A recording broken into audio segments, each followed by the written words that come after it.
So today we're going to be talking about an installation of a Radial master cylinder retrofit kit for a Yamaha MT-10. The parts you see here are what's included with the kit, with one exception. ASV lever is optional. You do not need an ASV lever. You could use any lever of your choice, but you are going to need a different lever because the factory lever from the non-radial master cylinder on the FZ-10 or the MT-10 uses a different lever. Okay, so basically that one's not going to be used anymore. You're going to need something different.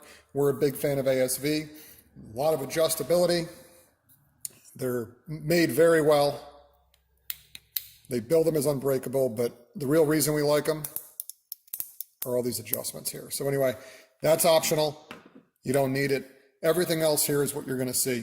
You are going to need to have a set of brake lines installed on a bike. We have a kit that you could either buy separately or it's included with this kit. In this case, we're not showing it here. It's already been installed on a bike, but I wanted to go over these parts here just to show what's going on. This is a master cylinder, right from Yamaha. That's off the R1. Great master cylinder for the price. Very inexpensive, great performance. It's probably 90 to 95% the performance of a Brembo RCS at about a third the price. So we've been selling these for years. We love them a lot. The Brembo clamp here, this is for the mirror mount. If you use a stock style mirror that threads into a perch, you're going to need one of these. You're going to note here that there's a dimple on there. That denotes that it's reverse threaded. Okay, so you got two different threading on this particular bike. Each mirror is different. Here's the Reservoir kit as it comes from Brembo. We use a Brembo kit. It works really well. It's a great value. It fits and it functions very well. There's no reason to spend more money on less. We're going to go over the installation of this here. This assembles very easily. There are instructions, but we're going to show you that as we go. One point that I do want to make a point of here, you're going to get two clamps that come with the Brembo, and we're going to include one of these as well. This is from Yamaha. This one is going to be used at the junction to the master cylinder. It's a larger hose barb. You're going to need that, so you're not going to use one of these. But this is the kit as you're going to get it. We'll go over the installation, and we're also going to show you how to make a modification to the brake switch such that the cruise control works seamlessly as it was intended from the factory.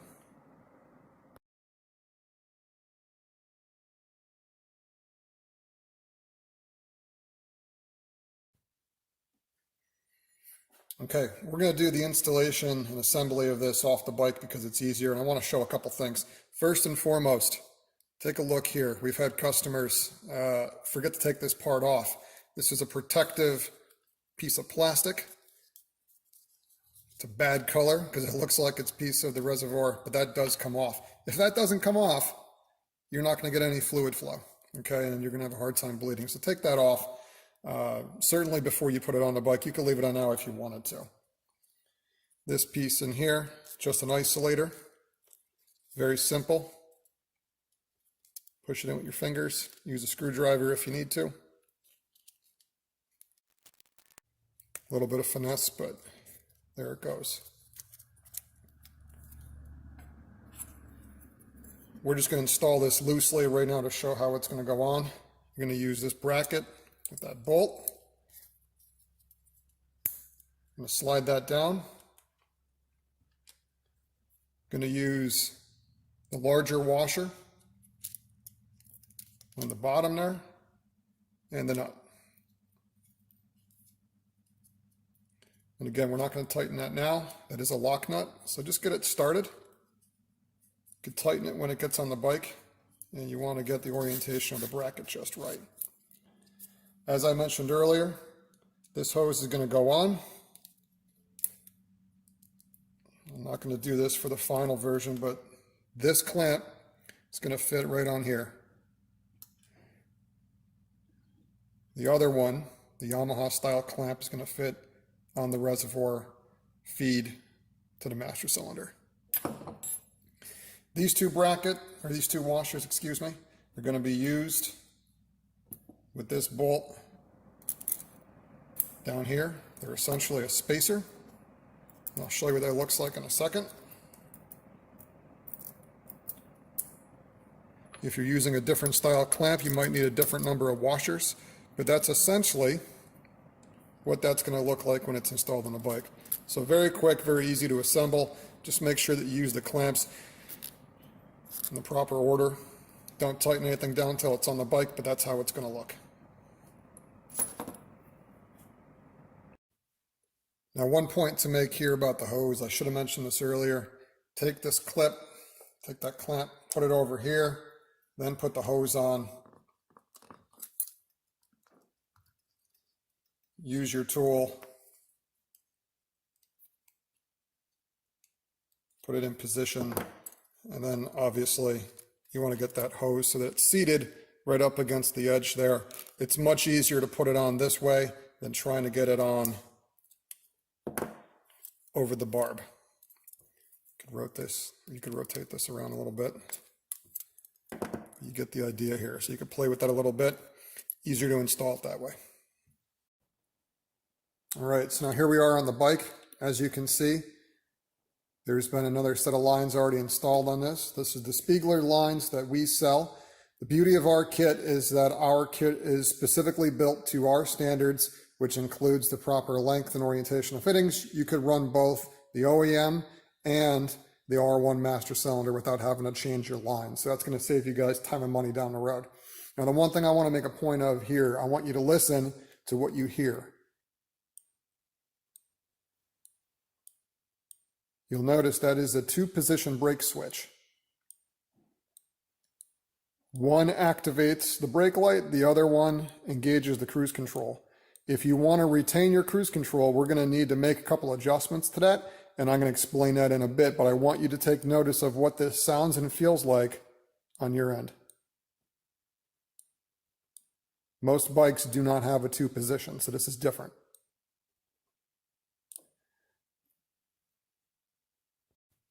All right, so now step one, after you've had some rags on the bike, you want to ensure that everything's going to be protected. Brake fluid is not good. It'll eat away the paint. Remove the reservoir cap. Carefully set that aside. You don't want any drips.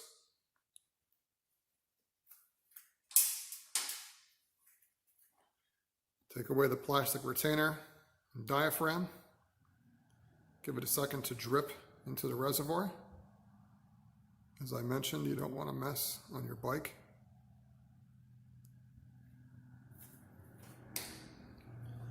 Next step, utilize a syringe. I'm a big fan of the larger syringes that you can get for doing your typical food work, your injectors, because they're larger. You're going to want to suck out as much of this fluid as possible. Once you take the fluid out, with the majority of the fluid out, you could use a rag and then just soak out the remainder in the reservoir. You just don't want this to drip out of the line when you take the line off the master cylinder. Save yourself a mess down the road. Remove the mirror. Remember, turn to the right to loosen this one. It's reverse threaded. Turning it to the left, and you're going to break things.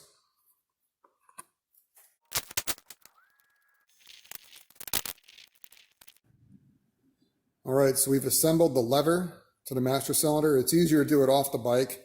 Use the supplied screw, lever of your choice. This is the ASV like I showed you earlier. And you're going to reuse that 10mm hex nut that came on the OEM master cylinder. So assemble the lever, make sure everything fits good. Now we're going to go ahead and start to bolt these things up. All right, now we're going to assemble the master cylinder and lever to the bike.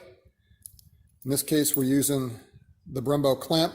You're going to use the longer screw with the spacers up top. We're not going to put the bracket for the master cylinder on quite yet. Just want to get everything in its proper position. And you're either going to use the OEM screw at the bottom, or if you got this clamp, you can use one of the screws that come with it. But the shorter one goes in the bottom, the longer one goes up top. We're just going to get these started right now, just to hold everything into position. You don't have to go tight. Just use your fingers and get it close. Next step is going to be to get the brake lines installed, and then we'll get the reservoir and go on from there. Okay, so first thing we're going to do here, the line, just want to get a little bit of that brake fluid out of there because we're going to be manipulating this a little bit. Just take some of that out of there. Use a screwdriver, release that clip. I'm going to pry a little bit, but these will come off. Set that aside. You'll notice now, you can see what I mentioned earlier, you can make that line fit, but it's going to be twisted a little bit, and you don't want to put more stress on these joints than you want. So we're going to make that adjustment. Here's the tool we're going to use. This is the tool that came with the Spiegler kit. Simply put these around the stainless steel shiny piece, like so. I'm going to use a pair of pliers. You could also do this off the bike if you had your lines off on a vise, but it's obviously difficult to know what orientation you're going to need. So this is the easiest way to do it. I'm going to hold that down. Slide this through and make the adjustment. You can go back and forth a few times till you get it right. A little bit of trial and error here.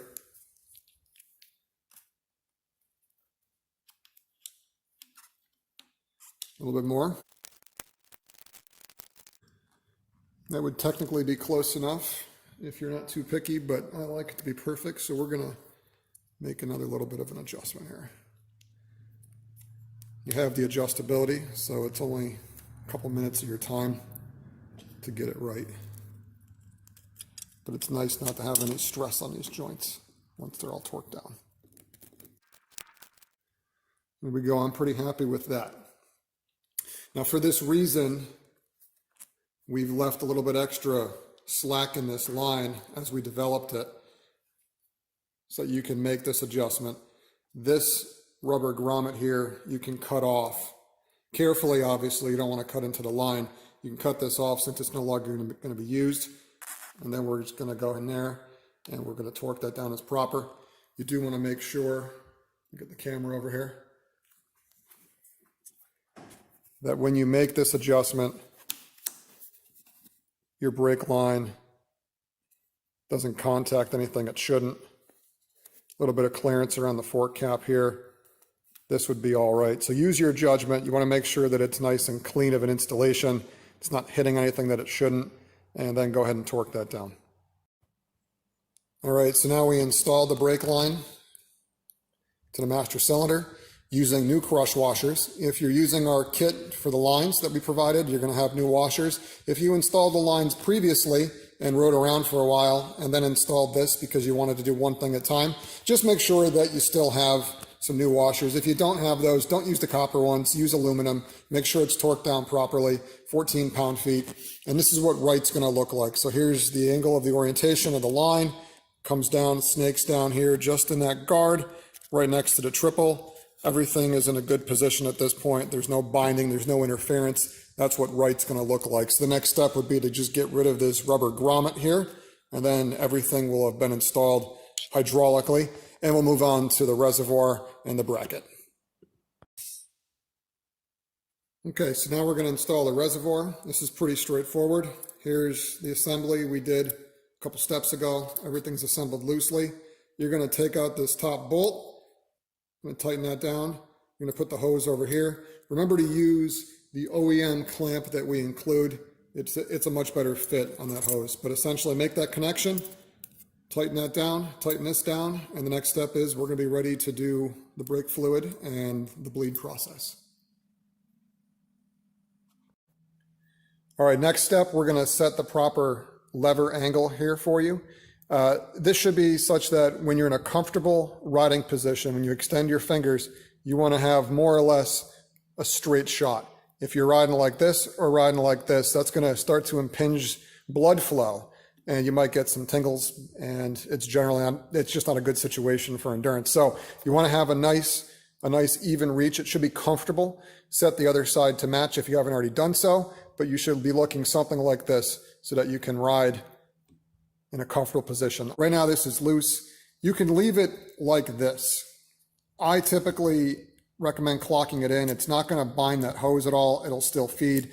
And by doing that, you're going to have a little bit more clearance for aftermarket windscreens or any other things that you might install on the front of the bike. So you can leave it this way, or you could tuck it in. It's really up to you. You can make that change whenever you want. I typically do it like this. It keeps a bit more clearance in front for lock-to-lock turning around larger windscreens.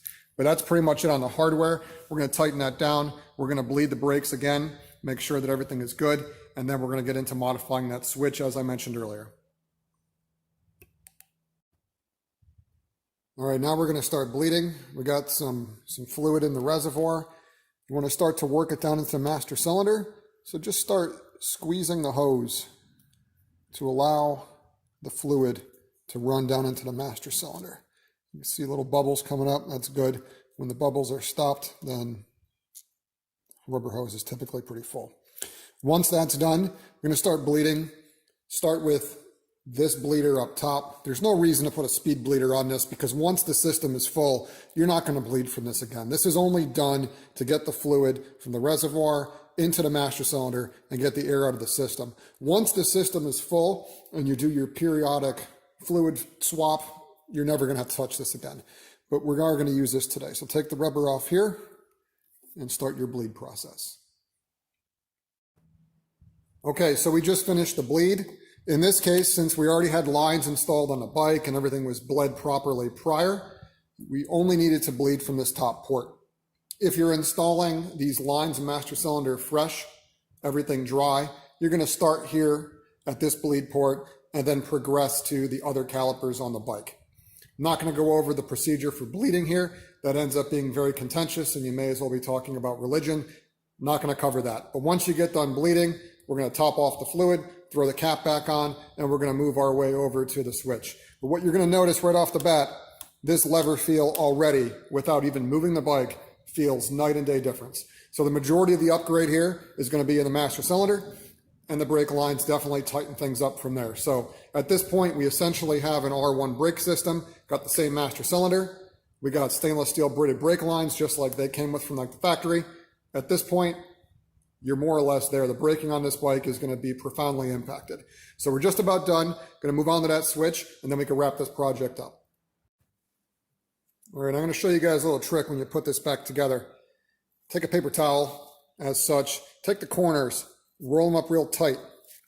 Put that down here inside the bleeder, and soak up the extra bit of brake fluid that's in there. This is a trick that we've learned over the years. Get a little bit that's going to come out of there. You can see we did it a few more times here. 4 times should be enough. So you could use 4 corners of your rag. It'll take the fluid out of there and it'll stop that extra fluid from wicking out in the wind. A lot of times that little bit will make a mess. So take care of that now. That's not something that you typically read about in like the factory service manual, but it makes a big difference. So get that out of there. Throw your cover back on there. If I could reach it. And away you go. All right, now we hooked up the brake switch here just to make a point. Hopefully you guys can hear this in the video. When you squeeze the lever, you're going to hear your 2 steps, just like we did last time. First, the cruise control. That turns it off. See, it's not much movement. You just touch that lever and the cruise control will deactivate. That's what you want. However, right around there is where you start to build brake pressure and you're going to start to slow down. But the taillight is not on. The taillight doesn't come on until you squeeze harder. You can hear that little bit. So you have that motion in between those 2 switches, which isn't good. As a motorcyclist, if you're riding on the racetrack, that switch is not important. Your taillight's not important. But on the road, that's how we're going to talk to the people behind us, other riders or cars. So you don't want to potentially be slowing down and not telling the person behind you that you're slowing down. So we're going to modify that switch to adjust these 2 engagement points. We're going to get the brake light working when it should, and we're going to correct the cruise control portion such that you could still use it. Okay, here's the switch removed from the bottom of the master cylinder. You can see the plunger here that engages with the brake lever. And as you depress it, you can hear those clicks. That's the cruise control deactivation. And there's the brake. We're going to adjust that. We're going to take apart the switch. Very easy. Use a small screwdriver. You're going to pop apart this, that, and that. All right, so you got effectively 4 tabs you need to depress, and then the switch is going to pop apart. Okay, so now as I mentioned, that switch pops apart with those 4 tabs. You can see the 2 micro switches right here, one for each of those activation points. Here's actually the end we're going to modify. You don't touch this. I'm not going to play with those. We're just going to change a couple small things on the plunger assembly. This comes off the bike, and we're going to go play with this. All right, now here's a disassembly of what that switch looks like on the bench. This is the piece we just took off the bike. This is the outer plunger that interfaces with the brake lever. This spring nests inside of here. This foot sits inside the spring and also slides inside this particular plunger. And this is the spring that was visible from the outside installed down in here. This is the housing itself. We've taken an X-Acto knife or a utility knife, and right in here, this is difficult to see, but now there's a nice flat surface right here. There used to be a step. It's really difficult to show, so I apologize for that. The lighting is tough and it's black, but there was a little bit of a step in here. So we're going to take that step. There's this molded piece right here. We're going to continue that line down to the floor, if you will.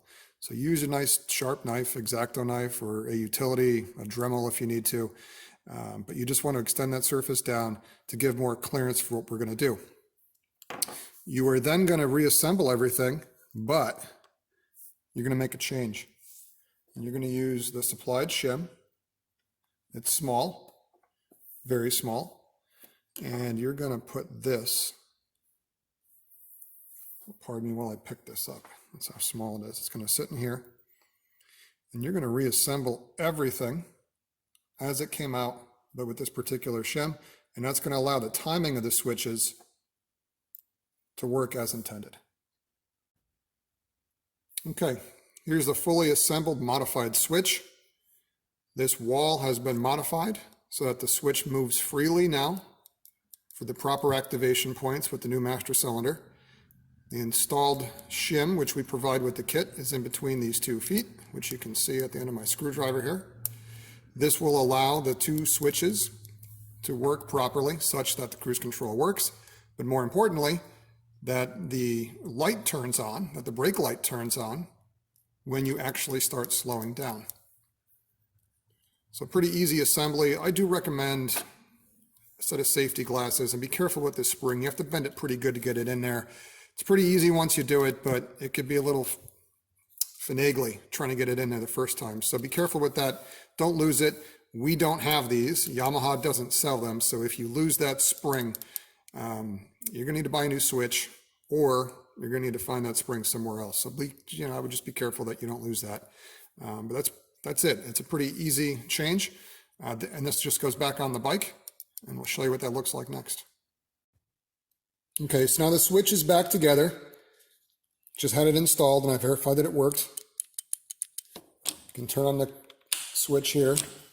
You could listen to the brakes. You could hear the relay click. Things are working properly. However, if you were to install it and move the bike around, you would still find that the brake light activates a little bit too late. So what we're going to do now, every bike is different. There's a lot of tolerances here between the brake master cylinder, the lever that you're using, and the switch itself, right? So there's a couple tolerances here. On this particular bike, we got to take a little bit off. You can see on that rounded tip on the plunger, a little bit of a flat. That's where it's contacting. We're going to need to enlarge that a little bit. So we're going to take a couple file passes back and forth. Not too much. You can't put the material back. So take 1 or 2 passes. It's soft plastic. You don't have to press too hard. Take a little bit off. You're going to stop taking it away when the brake light engages, turns on as soon as you get on the brakes. So as soon as you squeeze this lever, you want that switch to engage. And that way, as soon as you start slowing down, the brake lights are on. This is a much more powerful master cylinder, so you're going to slow down sooner. This is going to enable the brake light to work sooner as well. Okay, here's the modified plunger. You can see that the tip has been filed down a little bit. Probably took about 10 or so passes. Don't use that as your file number. Use it as a guide. Everybody pushes a little harder, softer on the file, and your stuff might be sharper or duller. So just work up to that. That winds up being, if you were to measure the diameter of that flat, be about 2.2 millimeters. So work up to that number. Don't just jump to it. You want to get to a point where when you install the switch back on the bike and you go to pull the brake lever, you want the brake light to come on just before or at the same time that you're building brake pressure. Brake pressure means that your bike is slowing down. So you could do that without actually riding the bike. You could feel just based on how the lever is going to feel. Okay, so you want that switch to engage and you want the brake light to turn on right around the same time that you build pressure. Okay, so we just got back from a quick ride to verify functionality. Everything works as it should, so that's nice. And I want to show you, or I should say, kind of let you hear what the switch should sound like. I'm going to watch with my thumb here. I'm going to move the lever, and you're going to hear the two engagement points. One for the cruise control, one for the brake light. And you're going to notice how little movement that it takes to do this. But this is what it's going to look like when it's done properly. First click, second click.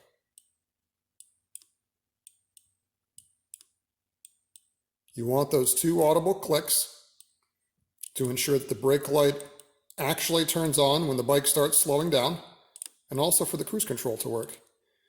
But that's what it looks like. You guys should have all the stuff you need to get this done between this video and the parts that we include. If you have any questions, obviously, feel free to reach out to us. As always, ride safe. Any questions? We're here to help.